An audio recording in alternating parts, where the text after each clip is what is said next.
Hello दोस्तों, cancer के patients में पानी का मैनेजमेंट कैसे करेंगे और क्या क्या इसके इम्पोर्टेंट इश्यूज हो सकते हैं, इस पर आज बात करेंगे। कैंसर के पेशेंट्स में कई चीज़ें ऐसी होती है जो आपके वाटर बैलेंस को अफेक्ट कर सकती है। तो कैंसर के पेशेंट्स को क्या ज़्यादा पानी पीना चाहिए, क्या क्या इंपॉर्टेंट इश्यूज हो सकते हैं जब वो कम पानी पीते हैं या बॉडी डिहाइड्रेट होती है या ओवरहाइड्रेट होती है, ये सारे एस्पेक्ट्स पर बात करेंगे। आज का टॉपिक है वाटर मैनेजमेंट इन कैंसर पेशेंट्स। टॉपिक पर जाने से पहले जो लोग हमारे चैनल पर नए हैं उन्हें रिक्वेस्ट करूंगा कि चैनल को सब्सक्राइब करें, वीडियोस को लाइक करें, शेयर करें, फॉलो करें, कमेंट करें, पूरा देखें।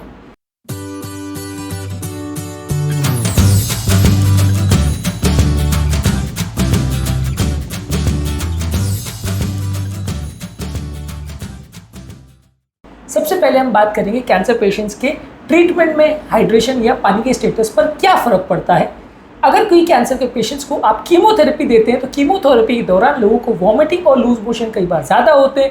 ये पेशेंट्स अगर प्रॉपर हाइड्रेशन ज़्यादा लेते हैं, पानी ज़्यादा लेते हैं, तो कीमोथेरेपी के द्वारा ये जो किडनी को होने वाला डैमेज है जो कि डिहाइड्रेशन की वजह से होता है, पानी की कमी की वजह से हो सकता है, इसको हम कम कर सकते हैं।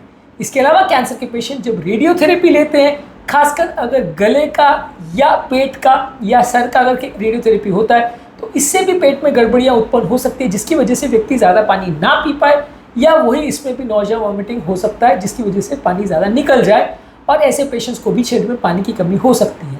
इसके अलावा जब पेशेंट की कोई सर्जरी होती है कैंसर की वजह से, तो वहाँ पे भी घाव के भरने के प्रोसेस को और बॉडी के टेम्परेचर को रेगुलेट करने को और सर्जरी से रिलेटेड कॉम्प्लिकेशंस को कम करने के लिए, ब्लड की क्लॉटिंग टेंडेंसी को कम करने के लिए पानी की ज़रूरत है।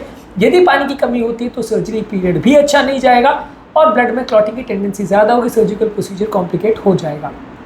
इसके अलावा कैंसर पेशेंट्स में कई बार फ्लूइड रिटेंशन का प्रॉब्लम होता है। कई बार कैंसर पेशेंट्स में जब पेशेंट को स्टीरॉयड या कीमोथेरेपी दी जाती है तो इससे कई बार कैंसर की मेडिसिन के द्वारा भी जब कभी किडनी पर असर पड़ता है तो ऐसे पेशेंट में भी कई बार फ्लूइड रिटेंशन होता है, यानी बॉडी ओवरहाइड्रेट हो सकती है। ऐसे व्यक्तियों को हाथ में, पाँव में, पेट में कई बार पानी भर सकता है। इस तरह के पेशेंट में आपको एक्स्ट्रा पानी जो भर गया उसको निकालने के लिए पेशाब बढ़ाने वाली दवा देनी पड़ती है।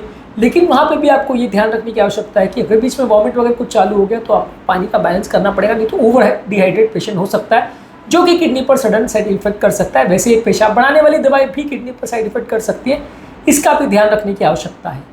इसके अलावा कैंसर के पेशेंट में कई बार पेट में पानी भरना और लंग्स में पानी भरना जैसे एसाइटिस और प्लूरल एफ्यूजन काफ़ी कॉमनली होता है, खासकर उन कैंसर्स में जो पेट को या लंग्स को इन्वॉल्व करते हैं। तो ऐसे पेशेंट में भी कई बार पेशाब बढ़ाने की दवाई देना या उस पानी को निकालना आवश्यक होता है और ऐसे पेशेंट में भी पानी का बैलेंस थोड़ा ट्रिकी हो सकता है। इसके अलावा कैंसर के पेशेंट में खासकर दवाइयों की वजह से बॉडी का इलेक्ट्रोलाइट इम्बैलेंस गड़बड़ हो सकता है, खासकर तब जबकि पेशेंट को वॉमिटिंग, डायरिया या इस तरह के कैंसर मेडिसिन संबंधित साइड इफेक्ट्स होते हैं। तो ऐसे पेशेंट्स में भी बॉडी के सोडियम, पोटाशियम, मैग्नीशियम बैलेंसेस को प्रॉपर्ली चेक करना और प्रॉपर्ली मैनेज करना अति आवश्यक है, नहीं तो प्रॉब्लम्स या साइड इफेक्ट्स होंगे। इसके अलावा कैंसर के पेशेंट्स को प्रॉपर न्यूट्रिशनल बैलेंस और प्रॉपर हाइड्रेशन मेंटेन करना भी ज़रूरी है।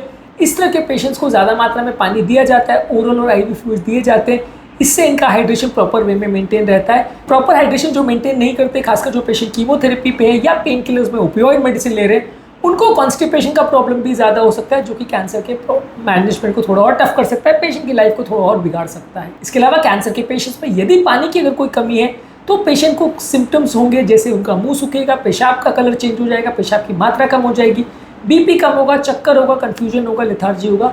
ये सारे सिम्टम्स को टाइम पर पहचानना और उनको सही तरह से ट्रीटमेंट करना, पेशेंट को हॉस्पिटलाइज करना और अगर ज़रूरत है तो ओरल यानी मुंह द्वारा या इंजेक्शन द्वारा इनको सलाइन देना और पानी की ज़रूरत को पूरा करना ज़रूरी है, नहीं तो डिहाइड्रेशन की वजह से बॉडी पर अलग अलग तरह के साइड इफेक्ट्स प्रोड्यूस हो सकते हैं।